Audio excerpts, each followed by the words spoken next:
ഗവർണറുടെ പരിപാടികൾ, ഔദ്യോഗിക പരിപാടികൾ രാഷ്ട്രീയ പ്രചരണത്തിനും മതപ്രചരണത്തിനുമുള്ള വേദികളാക്കി മാറ്റരുത്. അതാ ഞാൻ പറഞ്ഞല്ലോ, ഈ ഒരു സംഘർഷത്തിലേക്കൊന്നും കേരളത്തെ വലിച്ചെടുക്കാൻ പാടില്ല.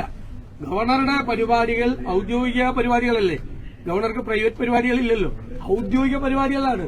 ആ ഔദ്യോഗിക പരിപാടികളൊന്നും ഇങ്ങനെയുള്ള പ്രചരണങ്ങളുടെ വേദിയാക്കി മാറ്റി എപ്പോഴും സംഘപരിവാർ ശ്രമിക്കുന്നത് ഒരു വർഗീയ ധ്രുവീകരണത്തിന് വേണ്ടിയിട്ടാണ്, കമ്മ്യൂണൽ പോളറൈസേഷന് വേണ്ടിയിട്ടാണ്.